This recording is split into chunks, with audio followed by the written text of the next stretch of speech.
마음을 좁게 하지 말고 마음을 넓히라는 제목으로 하나님의 말씀을 전하도록 하겠습니다. 우리나라 속담에 보면 겨 묻은 개가 똥 묻은 개를 나무란다라고 하는 말이 있죠.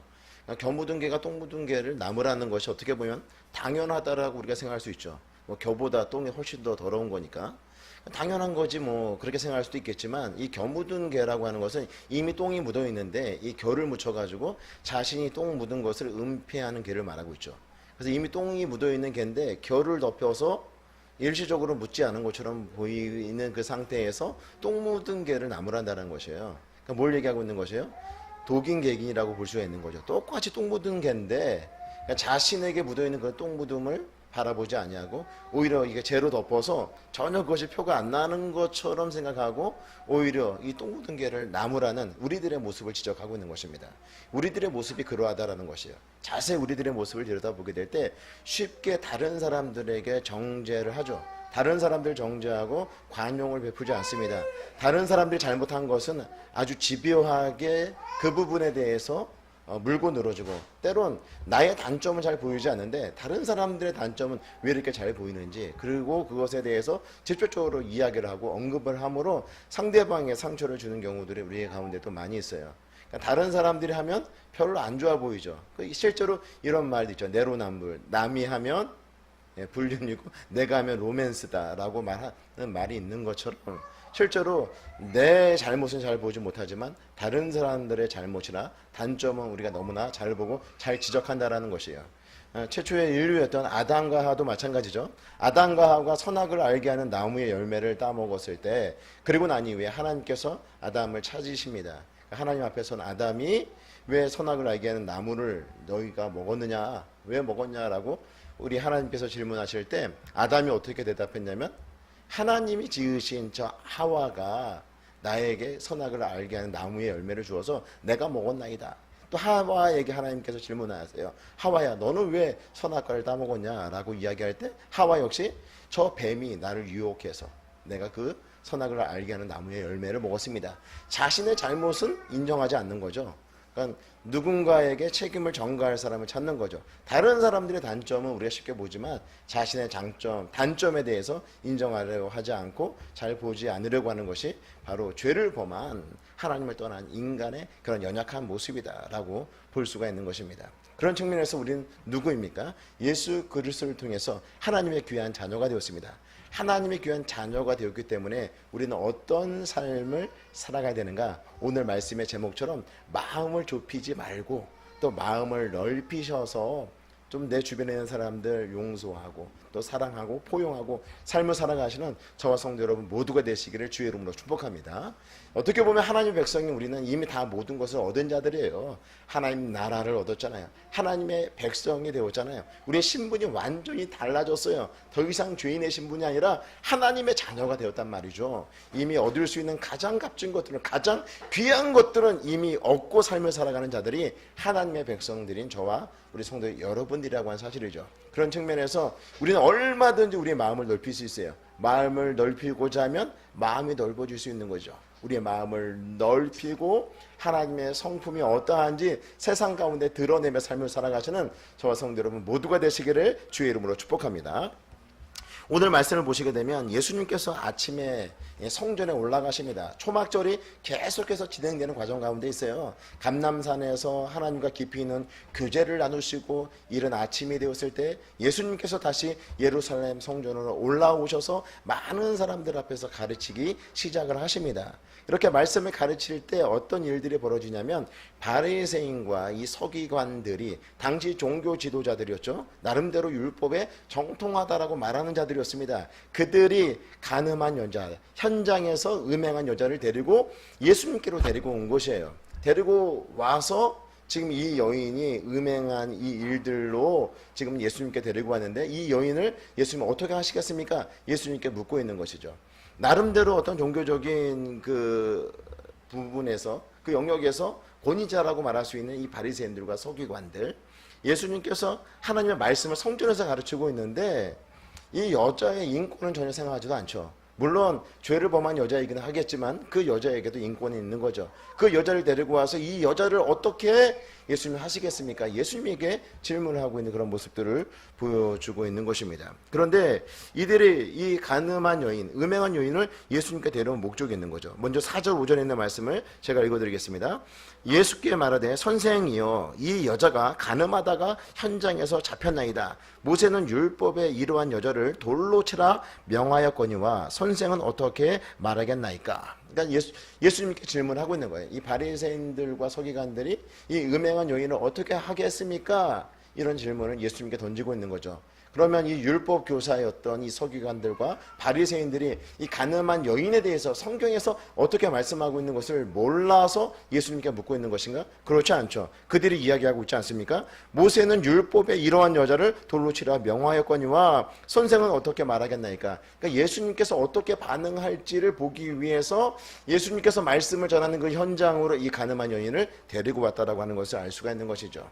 그러니까 예수님의 어떤 놀라운 그런 반응을 기대하면서 이런 질문을 하고 있는 것이 아니라 예수님을 울무에 빠뜨리기 위해서, 시험에 걸리게 하기 위해서, 다시 말씀드리면 고발할 조건을 만들기 위해서 예수님을 시험코자 이런 질문을 하였다라고 성경은 말씀하고 있습니다.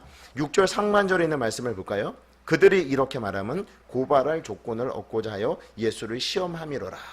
그러니까 예수님을 어떻게 하든지 올무에 빠뜨리기 위해서, 시험하기 위해서 이런 질문을 하였다라는 것입니다. 다시 말씀드리면 예수님께서 이 간음한 여인에 대해서 모세의 율법대로 그대로 하라. 그러면 어떻게 돼요? 그 많은 사람들이 다 돌로 쳐 그 여인을 죽일 수 있는 거죠. 근데 문제는 뭐냐면 당시 이 유대 사회가 로마의 그 식민지 아래에 있었어요.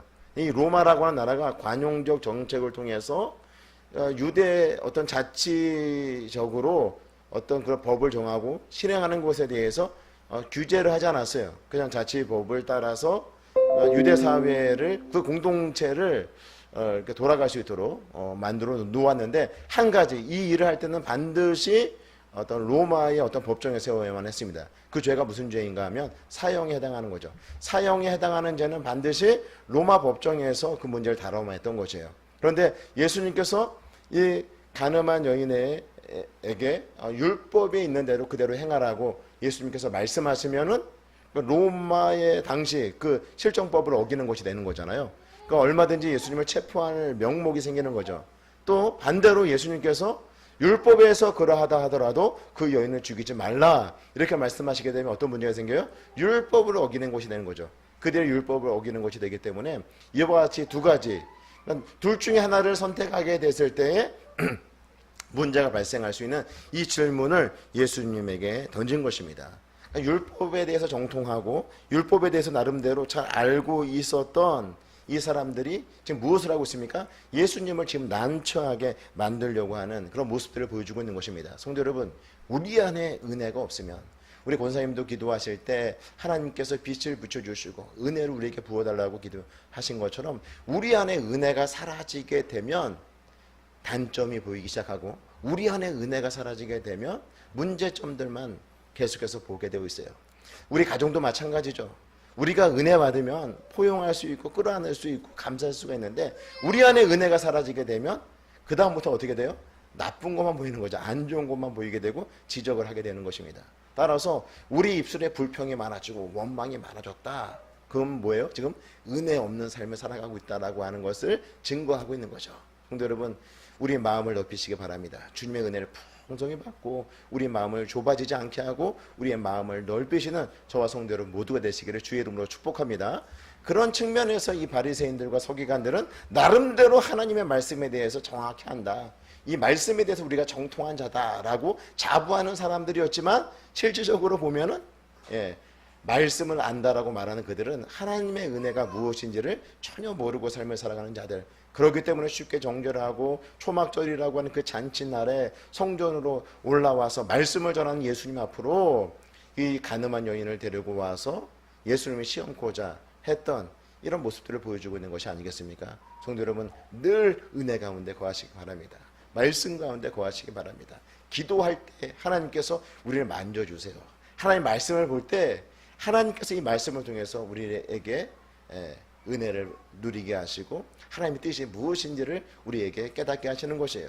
예배 드릴 때, 예배 자리에 앉아 있을 때 저는 그러니까 순간순간 문득문득 이런 생각이 들어요. 우리 성도 여러분들이 이 자리에 있지 않냐면 지금 무엇을 하고 있을까? 이런 생각들을 해요. 이 자리에 앉아서 하나님의 말씀을 듣는 것이 너무나 귀하다. 그래서 한 사람 한 사람이 얼마나 귀하게 여겨지는지 모르겠습니다. 성도 여러분, 예배 자리에 앉아있는 우리에게 우리 하나님께서는 그냥 보내지 않으시잖아요. 우리에게 은혜를 주지 않습니까? 기도할 때 냉랭할 때도 있지만 그 냉랭함조차도 하나님께서 우리와 교제하는 방법이라고 우리가 생각한다면 그것도 우리에게 은혜가 되는 것이겠죠.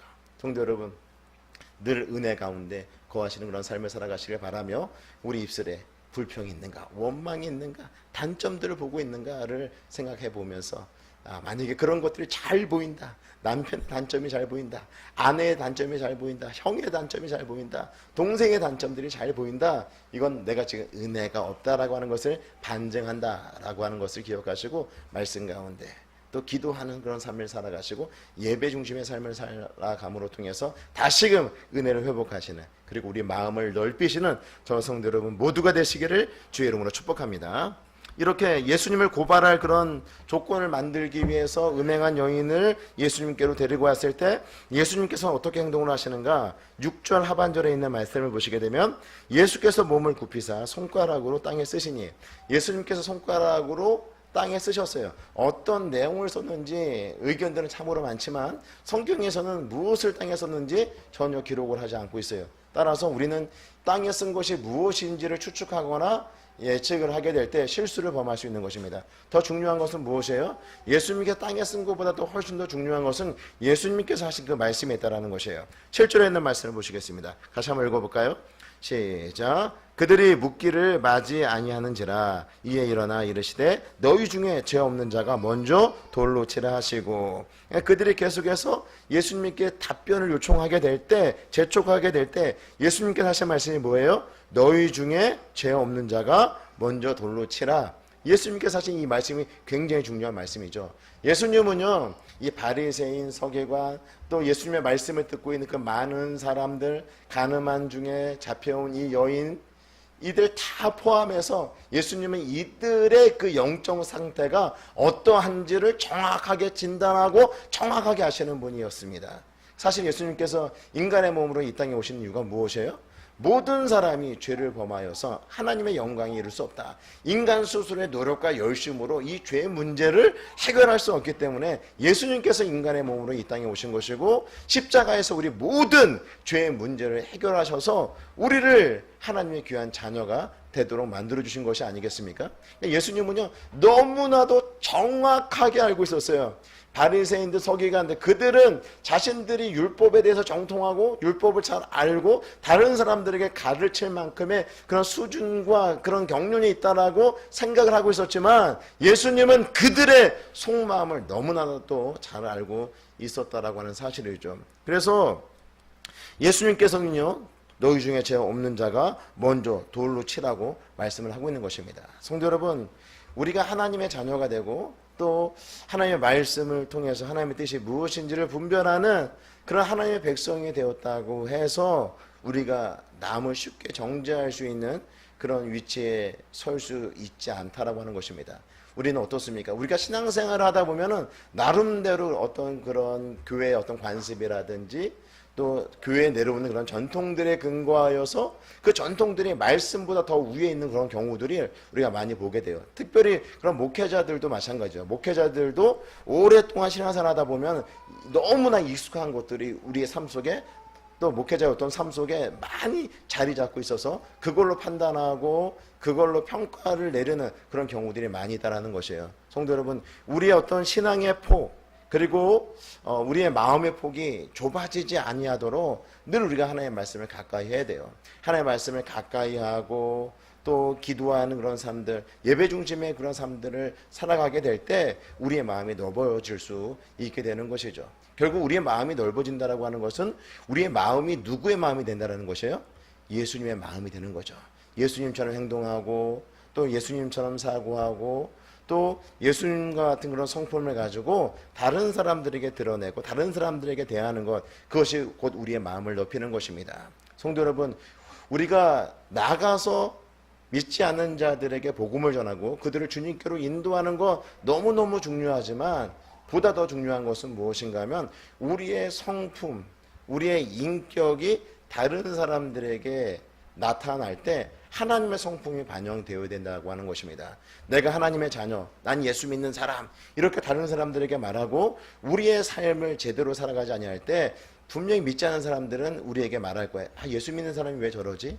예수 믿는다면서 이런 말들로 우리에게 불편한 심기를 드러낼 수 있다는 것이에요. 그러나 우리가 하나님의 성품을 드러낸다고 한다면 우리의 마음을 넓혀서 하나님의 성품을 드러내는 그런 삶을 살아가게 될 때 그 안에 사랑을 담고 그 안에 희락을 담고 기쁨을 담고 그리고 자비와 그리고 오래 참음과 양선과 충성과 온유와 절제와 같은 것들을 담아내므로 다른 사람들에게 보여지게 될 때 야, 저 사람은 정말 예수 믿는 사람으로 참 하나님의 하나님이 어떤 분이신지를 알게 한다. 이런 말들 우리가 듣지 않겠습니까? 성도 여러분, 우리가 신앙생활하면서 정말 마음이 넓어져야 돼요. 정말 예수 믿으라고 우리 주변 사람들 인도하는 것도 너무너무 중요하지만 우리의 성품, 우리의 삶을 통해서 예수님을 닮아가는 그 인격을 통하여서 다른 사람들에게 우리 하나님의 어떤 분이신가를 드러내고 사는 것도 너무너무 중요하다라고 하는 것을 우리에게 말씀해 주고 있는 것입니다. 우리가 하나님의 성품을 닮아가기 위해서 필요한 것이 무엇인가? 말씀을 가까이 하는 거예요. 하나님의 말씀을 가까이 함으로 마치 시냇가에 심은 나무가 그 시냇가에 그 땅 깊숙한 곳으로 그 수원의 중심으로 그 뿌리를 내려서 가뭄이 들고 힘들고 어려운 그런 시간에도 계속해서 그 물을 공급받아서 계절에 상관없이 사시사철 잎이 푸르고 많은 열매를 맺는 것처럼 우리 성도 여러분들도 말씀에 깊이 뿌리를 내리게 될 때 그 말씀이 우리에게 주는 그런 열매들이 그 하나님의 성품들이 우리 삶에 주렁주렁 맺히게 된다라고 하는 사실이죠. 우리가 그냥 하나님 말씀대로 순종할래, 하나님 말씀대로 살래, 하나님께서 기뻐하시는 대로 살래 이렇게 말을 하지만 실제로 하나님께서 뭘 원하시는지 하나님께서 기뻐하시는 것이 우리가 무엇인지를 모르게 되면 결국 우리는 내 마음대로 살아가는 거죠. 우리 마음대로 살아가는 거예요. 우리 뜻대로 살아가는 거죠. 따라서 정말 하나님의 성품을 닮아가기 위해서 우리에게 필요한 것이 무엇인가? 하나님의 말씀을 가까이 하는 거죠. 하나님의 말씀을 가까이 하게 될 때 하나님의 그 성품의 열매들이 주렁주렁 맺혀져가는 귀한 삶을 살아갈 수 있게 된다고 하는 사실이죠. 따라서 우리가 하나님의 말씀을 받을 때 우리의 태도가 어떠해야 되는가? 그것은 하나님께서 나에게 주시는 말씀, 하나님께서 나에게 주시는 그 말씀으로 우리가 받고 그 말씀대로 순종하겠다라고 하는 그런 결단을 하고 생명의 말씀을 받게 될 때 우리는 그 말씀이 우리 심령에 새겨지게 될 것이고 그 말씀대로 순종하면서 하나님의 성품이라고 하는 그런 열매들이 주렁주렁 맺히게 될 것입니다. 이렇게 말씀을 가까이 하며 기도하며 예배 중심의 삶을 통해서 하나님의 성품의 열매들이 주렁주렁 맺혀지고 우리 주변에 있는 사람들이 그 열매를 따먹으면서 여러분들이 그와 같이 축복의 통로, 복의 통로로서 귀하게 쓰임받을 수 있기를 주의 이름으로 축복합니다. 예수님은요, 죄 없는 자가 먼저 돌로 치라고 말씀하시고 난 이후에 다시 바닥에다가 알 수 없는 내용의 글을 쓰십니다. 역시 그 내용이 무엇이라고 우리가 추측하는 것은 좀 무리가 될 수가 있어요. 무슨 내용을 썼는지보다도 훨씬 더 중요한 것은 그 예수님께서 하신 말씀이 있다는 것이에요. 그러니까 이 말씀을 기록한 성경 기자도 그 내용, 뭐라고 썼는지 그 내용보다도 뭐가 더 중요한 거예요? 예수님께서 하신 그 행동보다도 훨씬 더 중요한 것은 예수님이 하신 그 말씀이 있다라고 하는 것을 우리에게 알려주고 있는 것입니다. 9절에 있는 말씀을 같이 한 목소리를 읽도록 하겠습니다. 시작. 그들이 이 말씀을 듣고 양심의 가책을 느껴 어른으로 시작하여 젊은이까지 하나씩 하나씩 나가고 오직 예수와 그 가운데 섰는 여자만 남았더라.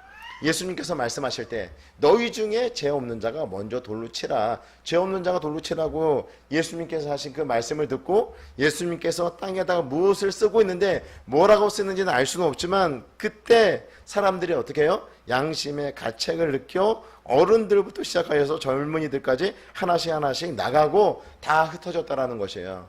돌을 짚고 이 연을 죽이려고 했던 그 많은 사람들, 그러나 죄 없는 자가 돌로 치라고 이야기할 때 아무도 그 여인에게 돌을 던지지 못하고 그 자리를 하나씩 하나씩 다 빠져나가는 그런 모습들을 보여주고 있는 것이죠. 결국 그들 역시 죄인임을 그들 스스로가 깨닫게 된 거죠. 양심의 가책을 받은 거죠. 주님의 말씀에 양심의 가책을 받은 것입니다. 말씀은 저도 또 이 자리에 앉아있는 여러분들도 구원받은 죄인이잖아요.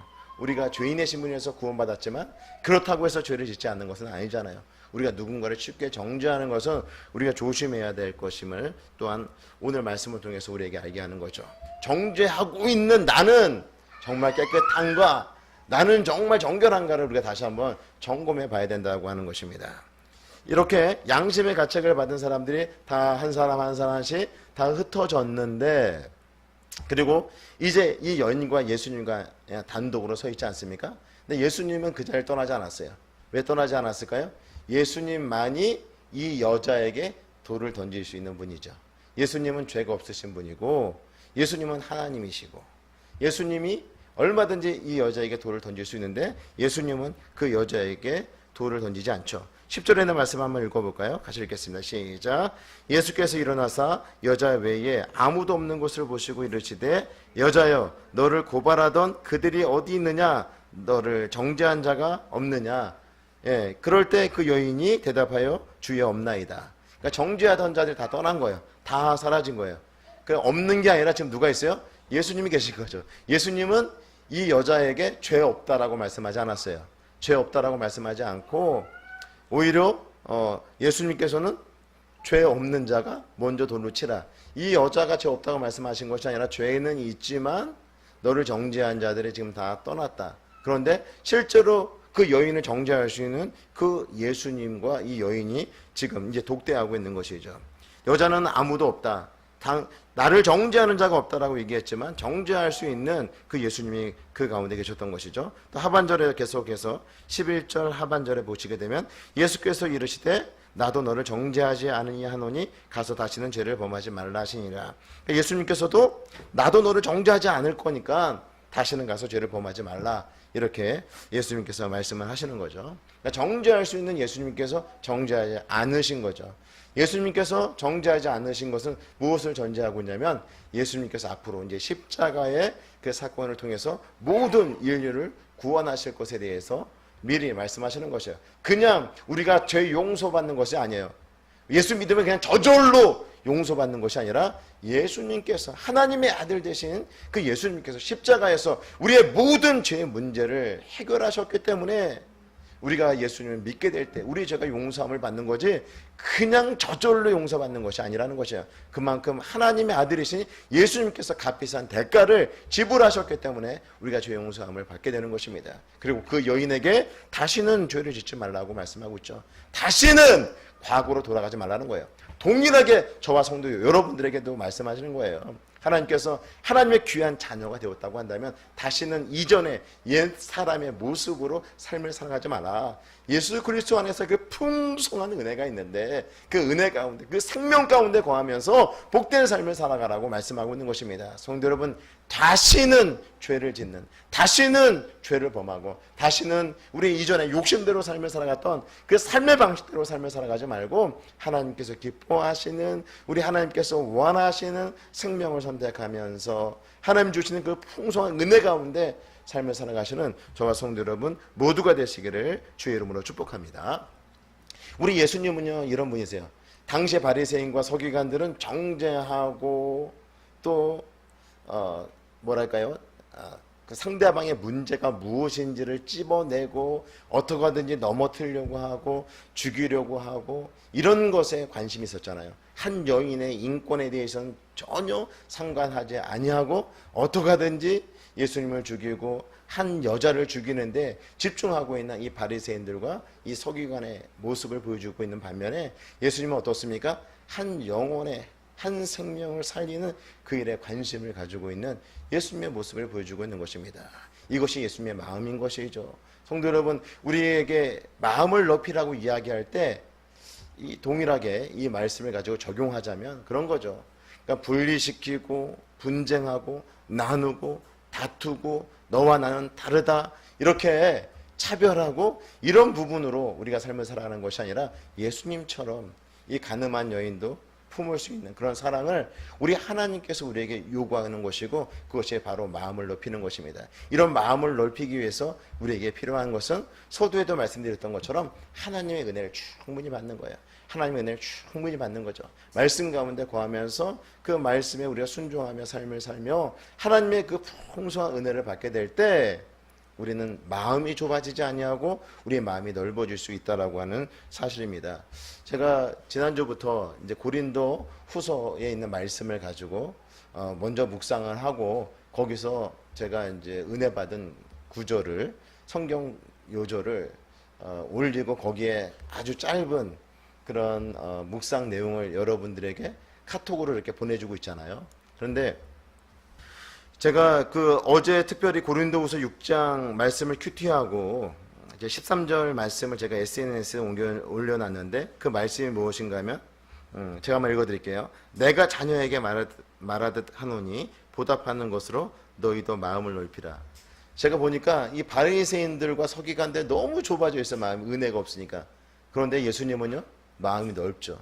그래서 그 죄인들 다 품으시러 이 땅에 오셨고, 그 가늠한 여인까지도 품고 계신 그 예수님의 모습을 보여주면서 제가 느낀 것은 예수님처럼 우리도 이게 마음을 넓히는 그런 삶을 살아가야 되겠다라는 생각을 가지고 이 말씀의 제목을 붙였던 것입니다.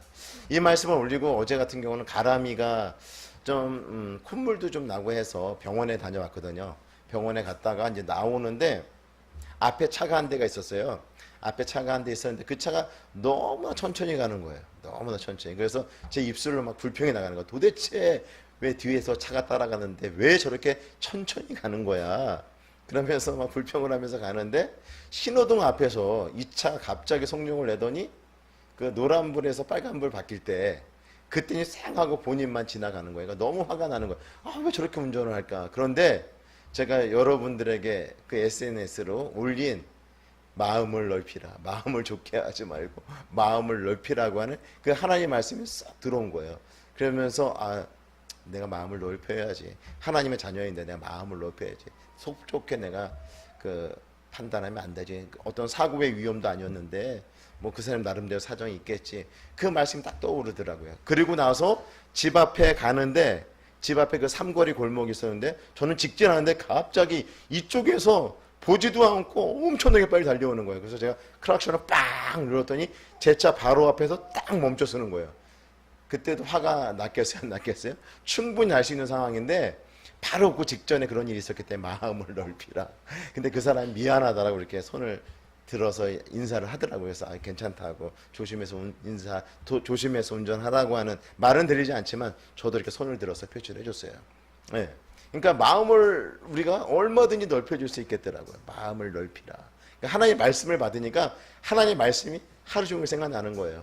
그리스도의 향기라 그러면 내가 향기를 풍기고 있는가? 그리스도의 편지로서의 하나님의 성품을 반영하고 있는가? 보배 닮은 질그지라고 얘기하는데 내가 깨짐으로 보배가 드러나고 있는가? 이런 말씀들을 계속해서 묵상하게 되더라고요. 혼자 묵상하고 알기에 너무나 아쉬워서 여러분들에게 계속해서 말씀을 올리는 거니까 여러분들도 그 말씀을 좀 묵상하면서 우리의 마음을 좀 넓히는 그런 시간들을 가졌으면 좋겠습니다. 근데 우리의 마음을 넓히기에 가장 좋은 장소가 어디일까요? 우리 가정이죠. 우리 남편과 아내의 그 관계에서 우리의 마음을 넓힐 수 있는 절호의 기회예요. 자녀와 부모의 관계에서 우리의 마음을 넓힐 수 있는 절호의 기회입니다. 우리가 속해 있는 그 직장에서 직장 상사와 그리고 직장 동료들 간에 그들에게 우리가 마음을 넓힐 수 있는 절호의 기회가 될 수 있는 것이에요. 우리 학생들도 마찬가지죠. 학교가 우리의 마음을 넓힐 수 있는 너무나 절호의 좋은 기회가 될 수 있는 것입니다. 우리 하나님께서 넉넉히 그 가운데에서 우리가 마음을 넓히고 하나님의 성품을 반영할 수 있기에 우리 하나님께서 허락해 주신 그 환경이라고 하는 사실이죠. 그곳에서 우리가 좁은 마음을 가지지 마시고 마음을 넓히시기 바랍니다. 마음을 넓히는 건 뭐라고요? 예수님이라면 어떻게 하셨을까를 생각하는 거예요. 한 주간 삶을 살아갈 때 남편한테 도대체 당신은 왜 그래? 라고 하는 말을 하기 전에, 사모님 남편한테 왜 그래? 라고 말을 하기 전에 먼저 하나님이라면, 예수님이라고 한다면 가늠한 여인에게 내가 너를 정죄하지 않겠다, 다시는 죄를 범하지 말라라고 말씀하시면서 그 여인을 품어줬던 것처럼 예수님이라면 이런 상황에서 어떻게 하셨을까?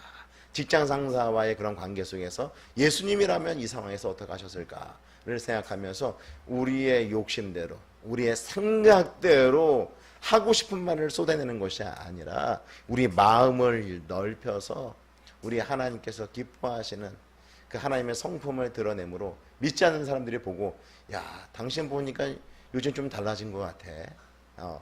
정말 예수님 같아. 이런 말을 들을 수 있는, 그리고 내 주변에 있는 그런 직장 동료들도 제대로 너 예수 믿는구나. 너 보니까 하나님의 사랑이 느껴져.